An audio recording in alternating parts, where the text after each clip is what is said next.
Forum mondial pour la souveraineté et l'innovation vaccinale qui se tient à Paris ce jeudi, le président de la République, Bassirou Diomaye Diakhar Faye, en prenant la parole, a exprimé son attachement personnel à la santé et la place qu'elle occupe dans l'action de son gouvernement. Il souligne que c'est cet attachement qui justifie sa présence à cette rencontre. Selon lui, l'histoire récente de la pandémie Covid-19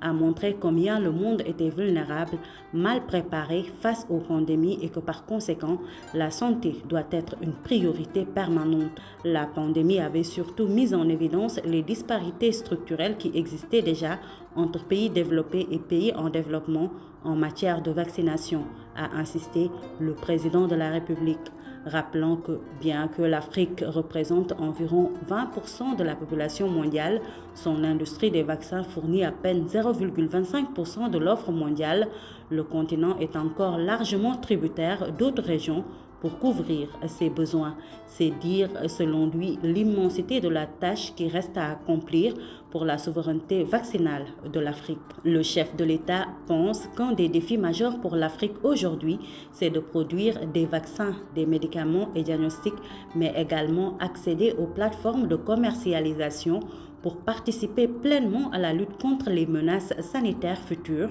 Il ajoute que dans la perspective de la consolidation des acquis et de la réalisation de l'objectif de l'Union africaine de produire sur le continent 60% des vaccins utilisés sur place d'ici 2040, dans cette perspective, le président Bassirou Diomaye Diakhar Faye s'est félicité que l'Institut Pasteur de Dakar ait initié avec le soutien du gouvernement sénégalais un programme de développement industriel estimé à 252 millions de dollars. D'ailleurs, il informe l'assistance que la réalisation des infrastructures et l'acquisition des équipements sont en cours de finalisation et le site de Vaccinopole de Diamniadio, qui constitue une des entités du programme, aura une capacité de production de 300 millions de doses de vaccins de routine, épidémiques ou pandémiques en utilisant 3 plateformes technologiques.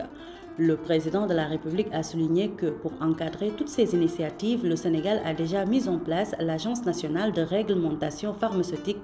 ARP, qui s'est beaucoup employée pour atteindre les phases de maturation et d'homologation requises. Avant de remercier à ce sujet les pays, institutions et organismes partenaires pour le soutien qu'ils apportent au Sénégal, en particulier dans les efforts de promotion du vaccin et de la vaccination, au premier rang desquels figure Gavi. Par ailleurs, il a réitéré son engagement dans cette campagne pour Gavi et invite tout le monde à se mobiliser et soutenir son financement qui, selon lui, équivaut aussi à investir stratégiquement et à un rythme plus soutenu dans la protection des enfants des générations actuelles et futures.